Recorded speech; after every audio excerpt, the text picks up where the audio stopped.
Mulai aja ya. Pertemuan ke-6 mata kuliah tindak pidana korupsi dan ekonomi ini membahas soal pembuktian terbalik ya. Soal pembuktian terbalik tindak pidana korupsi. Jadi kalau kita lihat sepintas lalu, ini adalah suatu hal yang dibalik ya. Nah, kalian sudah pelajari ya dalam hukum acara pidana adanya pembuktian ya, adanya pembuktian. Namun ya, saya mau balik dulu. Ada enggak yang tahu soal pembuktian itu apa? Akbar Darul yang mana? Akbar Darul. Ada enggak? Ada pada. Pembuktian itu apa? Pembuktian tuh kayak pembenaran kalau Kayak pembenaran. Kalau udah dapat kan di hukum acara kayak pidana? ini Pak, kayak ada orang yang kayak dituduh untuk Ya, dalam proses peradilan. korupsi gitu. Dalam proses Iya Pak, peradilan. begitu. Dalam proses peradilan yang kalian sudah pelajari di hukum acara pidana itu apa? Halo, halo. Ya, dalam proses peradilan yang kalian sudah pelajari di hukum acara pidana. Apaan itu pembuktian?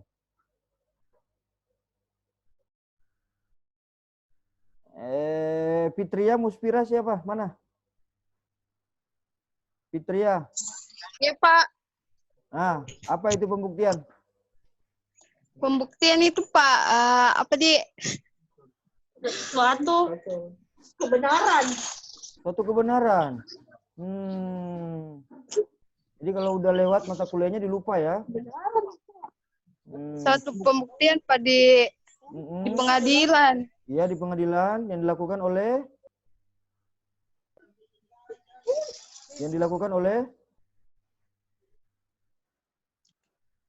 siapa yang lakukan? Apa Pak? Siapa yang lakukan pembuktian?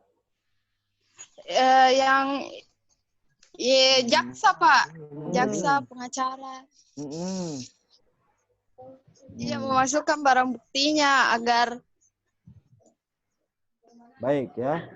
Ya. Jadi dalam hal proses peradilan saling antara jaksa ya, jaksa dalam hal pembuktian bahwa membuktikan kepada dalam tuntutannya dan dakwaannya, membuktikan kepada dalam hal terdakwa ya, kepada hakim bahwa si terdakwa ini adalah seorang pelaku tindak pidana ya. Nanti hakim kemudian akan menilai lewat keyakinannya apakah kemudian terpenuhi unsur ataupun tidak ya. Nah, kemudian ya, saya coba lanjut ya. Dalam hal pembuktian terbalik, ini adalah suatu sistem pembuktian yang diatur dalam proses peradilan pidana dalam proses penegakan tindak pidana korupsi. Jadi, pembuktian terbalik itu adalah dalam saya mengambil contoh pemahaman dari peneliti yaitu Sofian Kasim ya. Dia katakan gini, bahwa pembuktian itu adalah suatu sistem pembuktian di mana penuntut umum hanya membuktikan tentang harta kekayaan terdakwa. Di mana penuntut umum hanya membuktikan tentang harta kekayaan terdakwa dan kekayaan orang lain dan badan akibat perbuatan melawan hukum terdakwa. Kemudian bahwa apakah harta kekayaan itu bukan milik terdakwa dan apakah harta tersebut bukan dari hasil kejahatan perbuatan melawan hukum, itu adalah terdakwa yang harus membuktikan. Jadi gini, dalam hal proses pembuktian JPU penuntut umum menyampaikan dalam surat dakwaan bahwa harta ini adalah merupakan hasil dari tindak pidana korupsi. Nah, dalam hal pembuktian terbalik atas harta-harta tadi yang dalam dakwaan jaksa, dalam hal tuntutan jaksa tadi ya, dalam hal pembuktian jaksa tadi, maka si terdakwa dibebankan suatu proses untuk membuktikan bahwa harta tersebut bukan dari tindak pidana korupsi. Nah, kemudian ini dapat ditemukan dalam penjelasan Undang-Undang Nomor 31 Tahun 99, yang mana dikatakan gini, bahwa pembuktian terbalik itu bersifat terbatas dan berimbang. Berarti kalau dalam Undang-Undang 3199 yang mengatur tentang pembuktian, bahwa pembuktian hanya bersifat terbatas dan berimbang, berarti ada yang sifatnya full. Nah, ternyata dalam literatur saya dapat bahwa ada negara-negara lain yang melaksanakan pembuktian terbalik secara full. Namun di negara kita hanya mengatur pembuktian terbalik yang bersifat terbatas dan berimbang. Nah, bagaimana maksudnya itu? Bahwa terdakwa mempunyai hak membuktikan bahwa ia tidak melakukan tindak pidana korupsi dan wajib memberikan keterangan tentang seluruh harta benda yang ada pada istrinya, baik pada anaknya maupun korporasi yang diduga mempunyai hubungan. Nah, tetapi JPU tetap berkewajiban membuktikan dakwaannya. Jadi gini. Berarti kalau yang full itu, pembuktian terbalik yang full tidak terbatas, ketika terdakwa telah menyampaikan harta-harta kekayaannya itu bukan hasil tindak pidana korupsi, maka JPU, kalau yang full, JPU tidak perlu membuktikan lagi. Tapi dalam hal pembuktian terbalik, ketika kemudian terdakwa diserahkan pembuktian tentang harta kekayaannya itu, jaksa tetap membuktikan dakwaannya. Jadi sifatnya adalah terbatas karena masih adanya kewenangan jaksa untuk membuktikan terhadap harta terdakwa tadi. Jadi tidak sifatnya full, terbatasnya di situ. Nah, kemudian ini makna terbatas, bahwa terdakwa tidak terbukti melakukan tindak pidana masih tetap berkewajiban. Ini tadi sudah jelaskan. Kemudian apa itu berimbang? Nah, berimbang itu adalah antara penghasilan atau sumber penambahan harta benda terdakwa seimbang dengan pengeluaran terdakwa. Jadi gini, bahwa ketika harta yang kemudian dalam dakwaan jaksa, contoh mobil Alphard atau mobil Innova lah katakanlah. Tapi yang didakwa ini adalah pegawai negeri golongan 3C.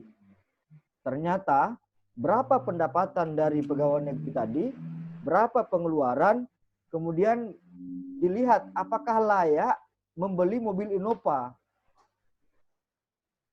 Nah, jadi berimbangnya ini harus memperhitungkan apa income dan pengeluaran selama ini.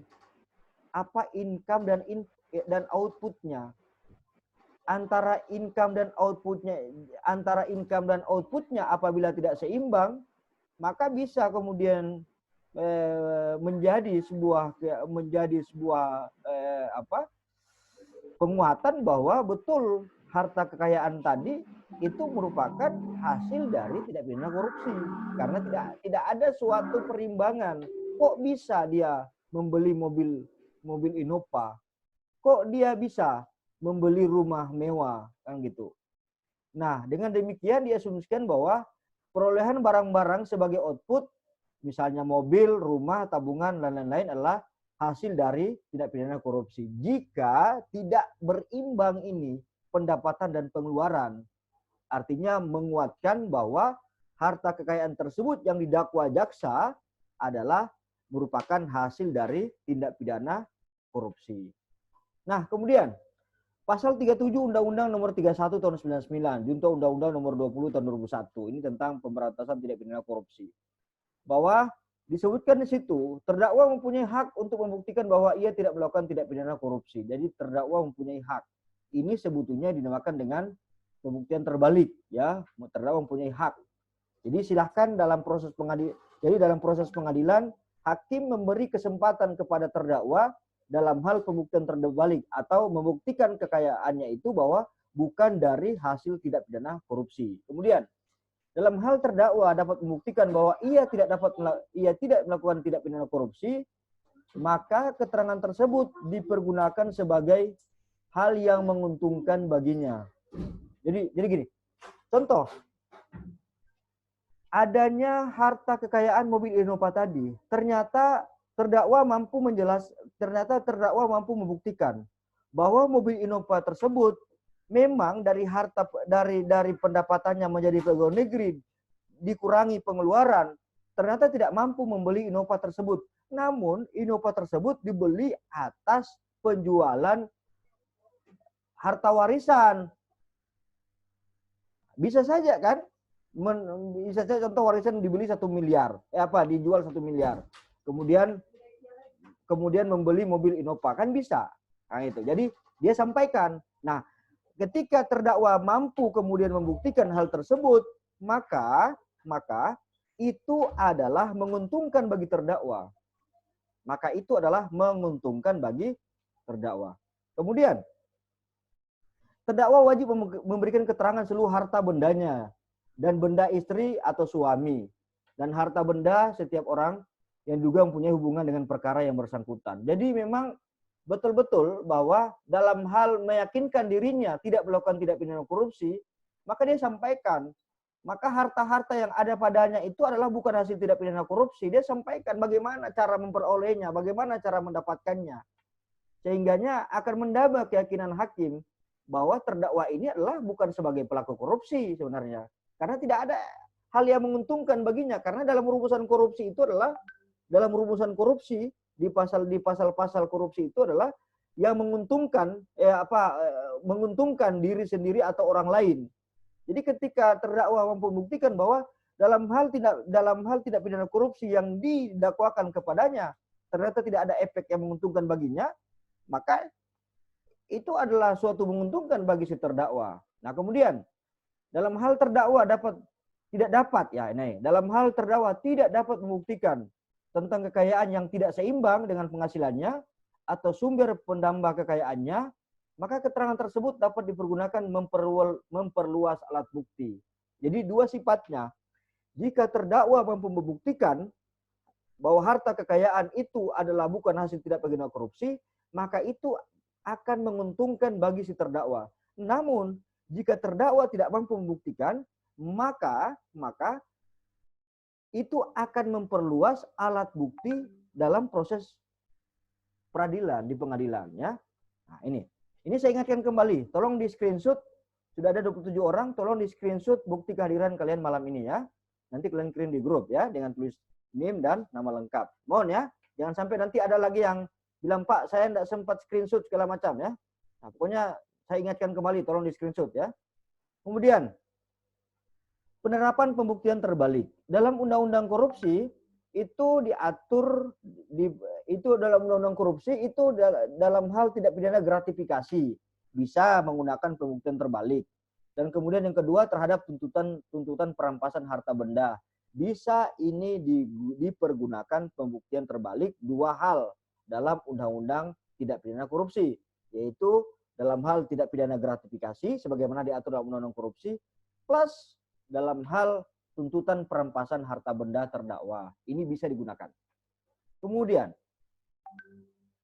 para pihak dalam menyikapi delik korupsi. Yang pertama, ini sikap terdakwa. Ini cukup ya. Terdakwa adalah, ini sudah saya singgung tadi sama ya, bahwa menurut ketentuan ini terdakwa dapat membuktikan dalilnya bahwa ia tidak melakukan tindak pidana korupsi. Jadi memang sikap terdakwa ini bagaimana dalam hal pembuktian terbalik. Nah, ini yang paling penting adalah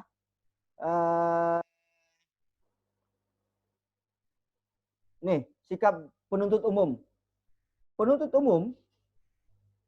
Sikap penuntut umum terhadap pembuktian oleh terdakwa dalam sistem pembuktian terbalik tersebut, maka sikap penuntut umum itu tidak mempunyai hak tolak. Jadi tidak mempunyai hak tolak. Jadi penuntut umum tidak boleh menolak terhadap pembuktian yang terbalik yang disampaikan oleh terdakwa. Namun, atas hak yang diberikan undang-undang kepada terdakwa, tetapi penuntut umum tidak memiliki hak untuk menilai dari sudut pandang PU dalam hal surat tuntutannya. Jadi bahwa ketika terdakwa menyampaikan pembuktiannya, pembuktian terbaliknya, sikap penuntut umum tidak boleh menolak. Tidak boleh menolak. tidak mempunyai hak tolak. Namun tidak boleh menilai. Itu di apa pembuktian dari lagi ya. Lanjut ya. Nah, artinya bahwa pembuktian terdakwa tadi itu adalah diserahkan kepada hakim untuk menilai, untuk mempertimbangkan apakah kemudian itu menguntungkan bagi terdakwa atau memperluas alat bukti, menguntungkan bagi terdakwa atau akan memperluas alat bukti dalam proses peradilan korupsi tadi. Nah, kemudian sikap hakim. Sikap hakim, keterangan terdakwa itu hanya berlaku bagi terdakwa itu sendiri saja. Jika keterangan terbukti tidak melakukan delik korupsi, keterangan itu dipakai sebagai hal yang menguntungkan. Ini sama tadi ya.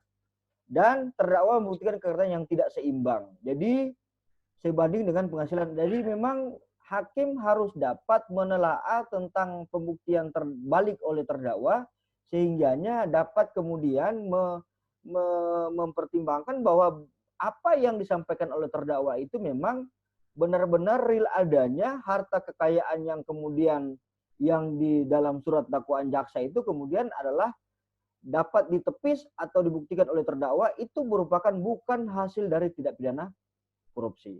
Itu ya. Kemudian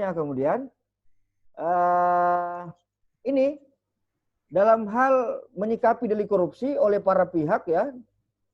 Artinya ini dalam hal pembuktian harus menggunakan teori pembuktian yang sifatnya adalah pembuktian yang negatif. Ini ya, oleh karena dengan alat bukti yang sah oleh undang-undang saja belum cukup untuk membahas hakim pidana. Maka tidak boleh menggunakan teori pembuktian negatif.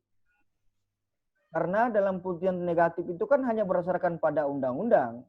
Namun dengan pengertian yang positif artinya bahwa dengan keyakinan hakim plus ditambah dengan adanya unsur yang terbukti atau terpenuhi alat bukti yang sah dalam ketentuan perundang-undangan. Jadi pasal 183 masyarakat adanya dua alat bukti. Jadi memang perlu menerapkan teori negatif. Jadi artinya bahwa teori yang hakim yang harus pergunakan adalah teori pembuktian yang mendasarkan pada teori keyakinan hakim plus ditambah terpenuhinya unsur-unsur atau terpenuhinya syarat ketentuan pasal 183 atau minimal terpenuhi dua alat bukti yang cukup. Nah ini yang sebenarnya yang harus diperhatikan dalam hal bagaimana mempertimbangkan terhadap keterangan dalam hal proses pembuktian terbalik oleh terdakwa.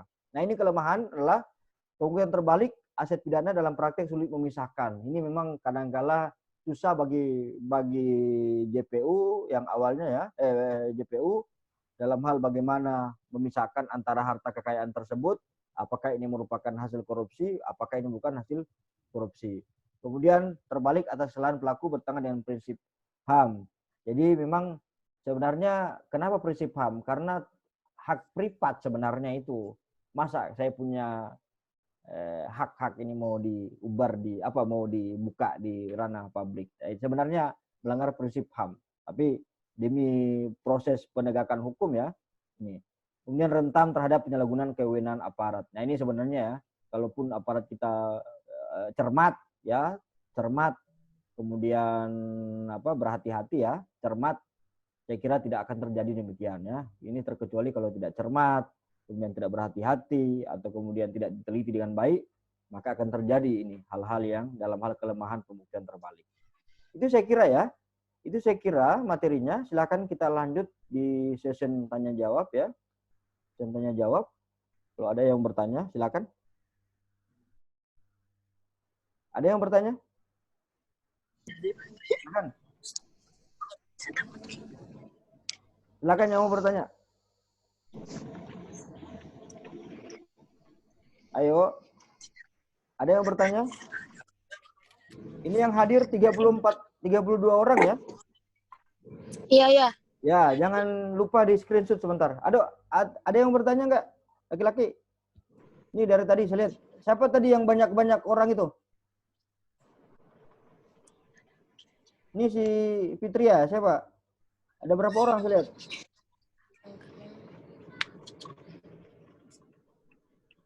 Ah.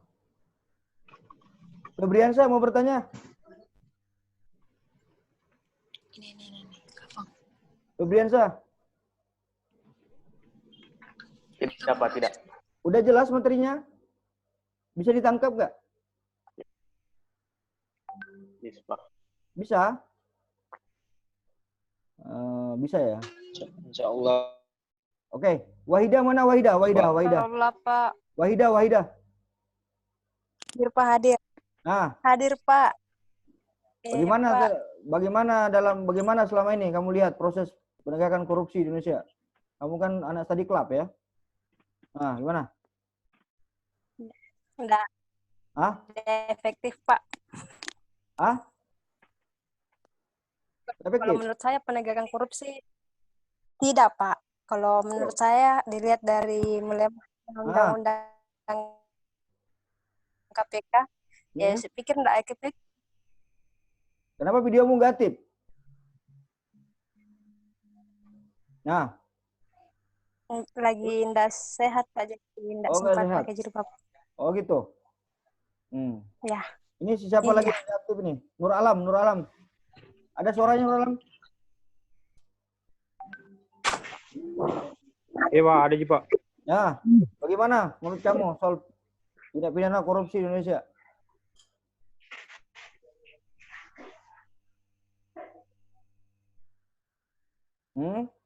Ayo sebelum habis materinya.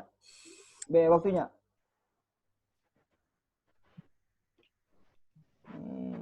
Siapa lagi?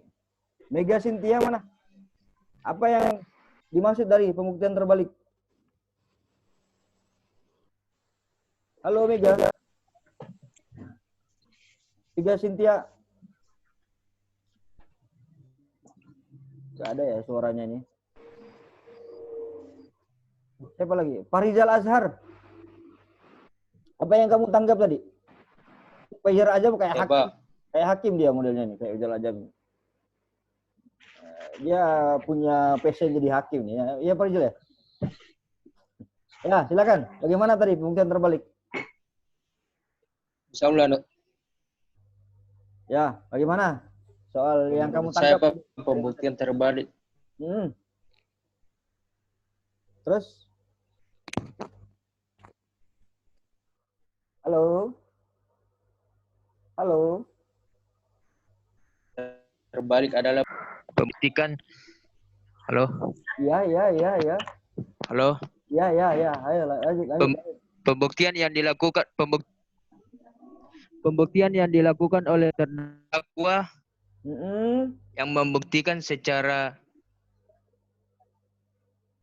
membuktikan bahwa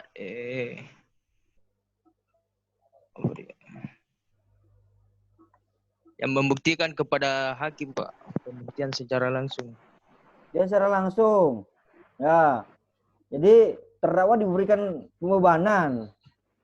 Apa yang dibuktikan? Bahwa harta kekayaan yang didakwakan oleh JPU itu kemudian dia sangkali atau kemudian itu tidak benar, bahwa itu bukan hasil tindak pidana korupsi, kan?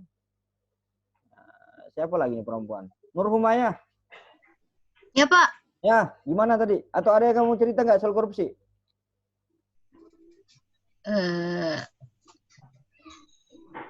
Tidak ada Pak. Karena tadi saya telat Pak masuk. Ya, jadi makanya. pas akhir-akhir Pak. Ya, ini memang kesempatan ini yang telat supaya nggak habis kuota datanya ini. Enggak Pak. Ya. Saya ini udah. Ya. Ah. Silakan. Begini Pak. Ya. Tadi kan mengenai pembuktian secara full itu artinya segala beban pembuktian diberikan kepada terdakwa. Ya, kalau pembuktian terbalik kalau yang pure, yang murni, ya. Full. Pertanyaan saya seperti ini, Pak. Ketika misalnya kan ini pembuktian diserahkan sepenuhnya kepada